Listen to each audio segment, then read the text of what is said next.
মাজনিশা ঢেৰেকনিৰ সৈতে অহা এজাক প্ৰচণ্ড ধুমুহা।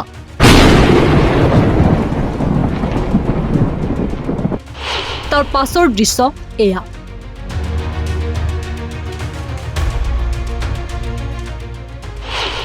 ভাঙি তছনছ হ'ল বহুতৰে সপোনৰ ঘৰখন।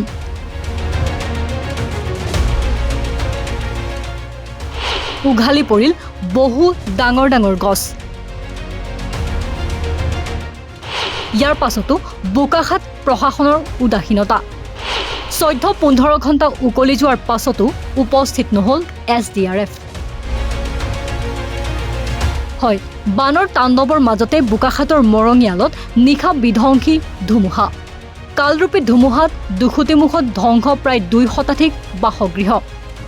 জিলা প্ৰশাসনৰ চৰম উদাসীনতাক লৈ ৰাইজে উজাৰিলে তীব্ৰ ক্ষোভ। এফালে গেলাবিল আৰু ধনশিৰি নদীৰ উফন্দি অহা বানৰ কৰাল গ্ৰাস, আনফালে প্ৰকৃতিৰ তীব্ৰ ৰুদ্ৰ ৰূপ।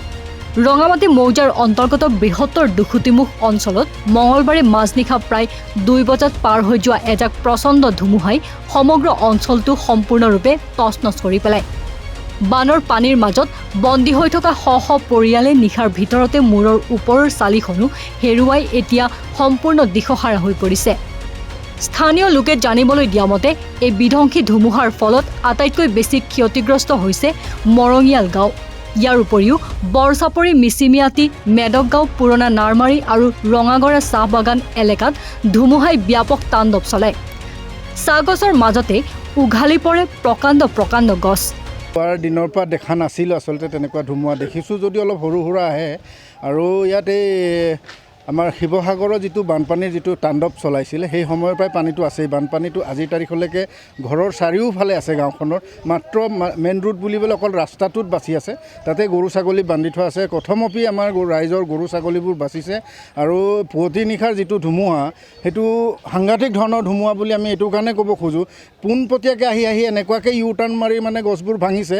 আৰু নিজৰ চকুৰে দেখিছোঁ যে টিঙৰ ঘৰবোৰ উৰুৱাই নিছে পুৱতি নিশা। যিহেতু আমি ইঘৰে সিঘৰক সহায় কৰিব নোৱাৰা তেনেকুৱা এটা অৱস্থা, বিপদজনক। মানে নিজৰ পৰিয়াল বচাম নে ঘৰৰ মানে কাষৰজনক বচাবলৈ দৌৰিম। আৰু টিং পাতবোৰ এনেকুৱাকৈ উৰুৱাই নিছে যিটো ধৰণে মানে যেন কাগজ এখিলা এখিলা উৰুৱাই নিছে। গোটেইখন সিঁচৰিত হৈ মানে চিটিকে আছে। আৰু বহুতৰ ঘৰ ভাঙিছে। বৰাল ঘৰবোৰ গোটেই উৰুৱাই নিয়াৰ কাৰণে ধানবোৰ যথেষ্ট নষ্ট হৈছে। এইখিনিতে আমাৰ ক'বলগীয়া কি আৰু দুখ লাগিছে যে প্ৰকৃতিৰ যে দুষ্ট এটা কিবা হৈছে ৰাইজৰ প্ৰতি, যে জনতাক যেন মানে জীয়াই নাৰাখিব তেনেকুৱা। ইফালে বানপানী, ইফালে ধুমুহা বৰষুণ। ঠিক তেনেকুৱা এটা ছিটুৱেশ্যনত আমি প্ৰশাসনক মানে এটা আহ্বান জনাব পাৰোঁ যে অনতিপলমে এইখিনিৰ ব্যৱস্থাবোৰ কৰক। আমাৰ যিখিনি ক্ষতি হৈছে সেইখিনিৰ ব্যৱস্থা কৰক। আৰু বানপানীৰখিনি পাৰৰ পৰা যিখিনি আমাৰ কঠীয়া এতিয়া ৰুব পৰা অৱস্থাত নাই, যিহেতু এতিয়া ভাদ মাহ সোমাওঁ এতিয়াতো খেতিৰ সময়টো গুচি গৈছে। আৰু ইয়াত আগতো এটা কথা কৈ থাকোঁ যে এই জেগাডোখৰ এনেকুৱা এটা জেগা যে এবাৰ পানী সোমালে 3 মাহলৈকে থাকে। কিন্তু এই বছৰ পানীটো আহিল কি আহিল, যোৱাৰ কোনো নামেই লোৱা নাই। গেলি গোন্ধৰ অৱস্থা নাই। ইয়াত কোনো ব্লিচিং পাউডাৰৰ ব্যৱস্থা নাই হোৱা। এনে মেডিকেলখনে সৰু সুৰা চেকআপবোৰ কৰাই আছে যদিও মই ভাবোঁ যে ইয়াতকৈ আৰু বেছি উন্নত চিকিৎসাৰ কাৰণে দৰকাৰ। কালি ধুমুহাত যিমান বতাহ বলিছে ইমান বেয়া গোন্ধ মাৰিছে, দুৰ্গন্ধ পানী গেলা। যিহেতু মোৰ মিছেছ মানে অস্ত্ৰোপচাৰ কৰি আনি থোৱা আছে, বেমাৰী ৰোগীয়া তাইও থাকি অশান্তি পাইছে যে মই অক্সিজেন অভাৱত মৰি যাম নেকি। ধুমুহাটো ইফালে তাণ্ডৱ লীলা দেখাই আছে। তেনেকুৱা ধৰণৰ বিভিন্ন সমস্যা দেখা দিছে। গেলা গোন্ধ মানে পানীবোৰ জমা হৈ থকাৰ কাৰণে বনবোৰ মৰিছে। তো সেইকাৰণে প্ৰশাসনক এটাই আমি দাবী কৰিম যে তেখেতসকলে যৎপৰোনাস্তি আমাক এইখিনি সুবিধা, যে যিখিনি আমাৰ ক্ষতিপূৰণখিনি দিয়াৰ ব্যৱস্থা কৰক। যিবিলাকৰ ঘৰ ভাঙিছে সেইখিনি বনাই দিয়াৰ আঁচনি যদি আছে আঁচনিবোৰ দিব লাগে সোনকালে, আৰু খুব সোনকালে দিবলৈ কৈছোঁ। কাৰণ ইয়াত বানপানী হৈ থকাৰ কাৰণে থাকিবলৈও জেগাটো নাইকিয়া হৈছে। আৰু এতিয়া যিকণ ধান চাউল আছিল, এইবাৰ শালি খেতিটো যদি কৰিব নোৱাৰে সেই ধান চাউলো এতিয়া পানীত নষ্ট হৈছে। তো ভাবক যে কেনেকুৱা এটা দুৰ্ভিক্ষলৈ আমি গতি কৰিছোঁ।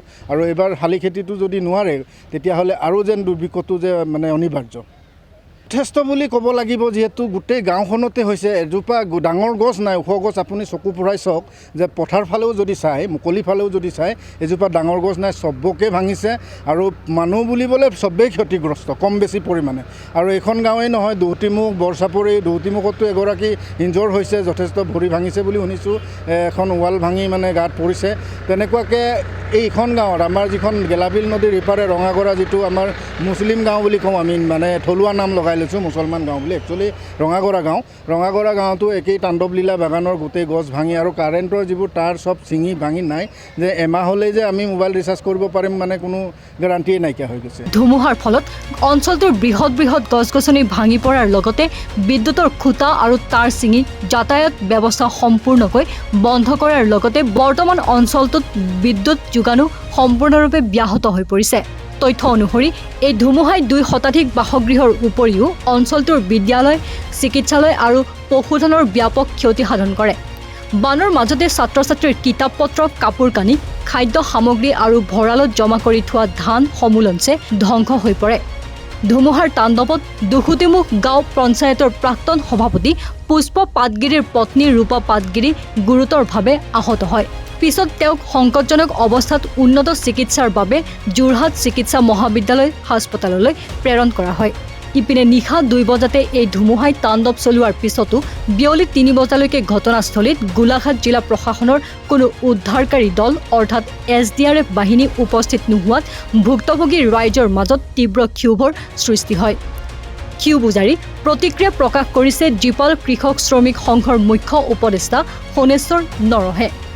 সকলোৰ কাৰণে আটাইতকৈ গুৰুত্বপূৰ্ণ বজাৰ আছিল বুধবাৰ।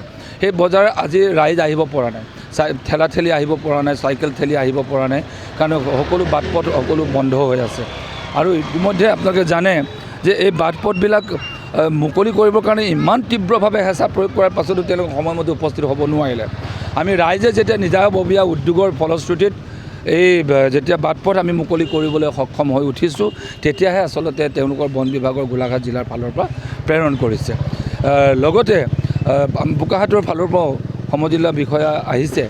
আমি এটা কথা কৈছোঁ, ইয়াত জৰীপ প্ৰক্ৰিয়াটো বিজ্ঞানসন্মতভাৱে হ'ব লাগিব আৰু ক্ষতিপূৰণ দিয়াৰ প্ৰক্ৰিয়াটোৰ ক্ষেত্ৰত যৌথ আলোচনা আৰু যৌথ ত্ৰিপাক্ষিক বৈঠকৰ মাজেদি সম্পন্ন কৰিব লাগিব। ট্ৰেডিশ্যনেলি যি ধৰণৰ বানপানী ক্ষতিগ্ৰস্ত প্ৰাকৃতিক দুৰ্যোগৰ নামত পুৰণা পুঁজি পুৰণা নিয়ম অনুসৰি দিয়াৰ ক্ষেত্ৰত তেওঁলোকৰ যি অভ্যাস, সেই অভ্যাসত পৰিণত হোৱা যদি আঁচনিৰে যদি ধন তেওঁলোকে দিবলৈ যায়, তেতিয়াহ'লে কিন্তু আমাৰ মানুহ প্ৰকৃত ক্ষতিপূৰণ নাপাব। সেয়েহে আমি দাবী কৰিছোঁ এই ক্ষতিপূৰণ হ'ব লাগিব স্পেচিয়েলি নেচাৰেল কেলামিটিৰ লগত যিটো তেওঁলোকৰ যিটো দিয়া প্ৰক্ৰিয়া সেইটো স্পেচিয়েলাইজ কৰিব লাগিব। কাৰণ এই বানপানীত ইফালে ডুবি আছোঁ, লগতে গছ গছনি গোটেইখন সৰ্বশান্ত যে ঘৰ ভাগিছে, এই ক্ষতিপূৰণ হ'ব লাগিব আজিৰ মাৰ্কেট আৰু প্ৰডাক্টিভ ভেলুৰ ওপৰত ভিত্তি কৰি। সেই দাবীটো উত্থাপন কৰিছোঁ। জৰীপ প্ৰক্ৰিয়াটো ৰাইজক লগত জড়িত কৰি জৰীপটো চাইণ্টিফিকেলি মেজাৰ কৰিবৰ কাৰণে কৈছোঁ। আৰু দ্বিতীয় কথাটো হ'ল যে এই মানুহখিনি তাৎক্ষণিকভাৱে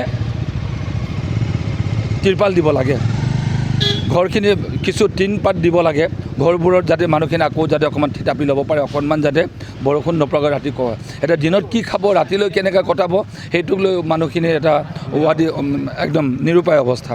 গতিকে আমি আশা কৰিছোঁ সেই ক্ষেত্ৰত তৎপৰতাৰে কাম কৰিব, খাদ্য যোগান ধৰাৰ কথা কৈছোঁ আৰু ক্ষতিপূৰণটো চাইণ্টিফিকেলি কৰিবলৈ তাৎক্ষণিকভাৱে কৰিব লাগিব। আৰু আজি আমাৰ ভণ্টি এগৰাকী ৰূপা পাটগিৰি, তেওঁ এতিয়া যোৰহাটলৈ তেওঁক প্ৰেৰণ কৰিছে উন্নত চিকিৎসাৰ কাৰণে। আমি দাবী জনাইছোঁ গুৱাহাটী নালাগে, য'ত নিব লাগে তাতেই নি তেওঁলোক চৰকাৰে সমস্ত খৰচ বহন কৰিবৰ কাৰণে দাবী উত্থাপন কৰিছোঁ। তেওঁ যাতে মানে কি বুলি কয় আৰোগ্য হৈ যাতে সোনকালে আহিব পাৰে, সেই কথাখিনি আমি কৈছোঁ।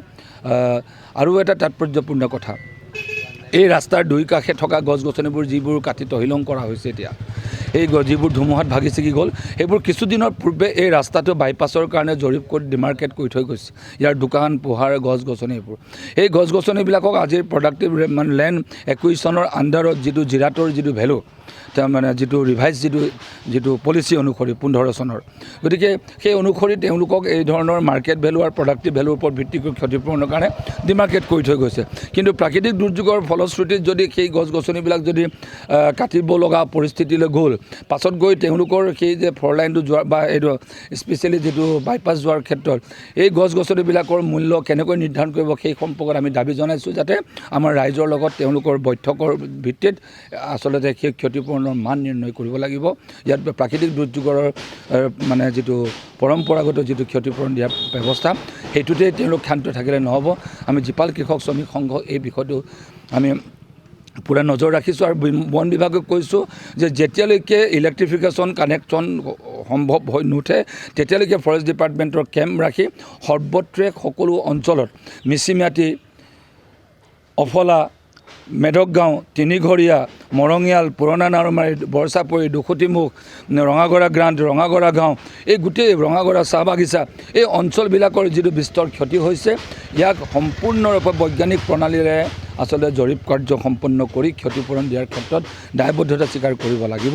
সেই অৱশ্যে পুৱাৰ পৰাই স্থানীয় ৰাইজে নিজাববীয়াকৈ উদ্ধাৰ অভিযান অব্যাহত ৰাখিছে।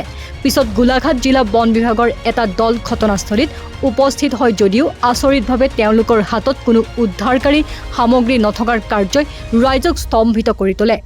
স্থানীয় ৰাইজে তাৎক্ষণিকভাৱে গোলাঘাট জিলা প্ৰশাসনক ক্ষতিগ্ৰস্ত অঞ্চলসমূহ পৰিদৰ্শন কৰি সঠিক জৰীপ চলোৱাৰ লগতে পীড়িত পৰিয়ালসমূহক উপযুক্ত ক্ষতিপূৰণ আৰু সাহায্য প্ৰদান কৰিবলৈ দাবী জনাইছে। বোকাখাতৰ পৰা উত্তম শৰ্মাৰ প্ৰতিবেদন, নৰ্থ ইষ্ট নাও।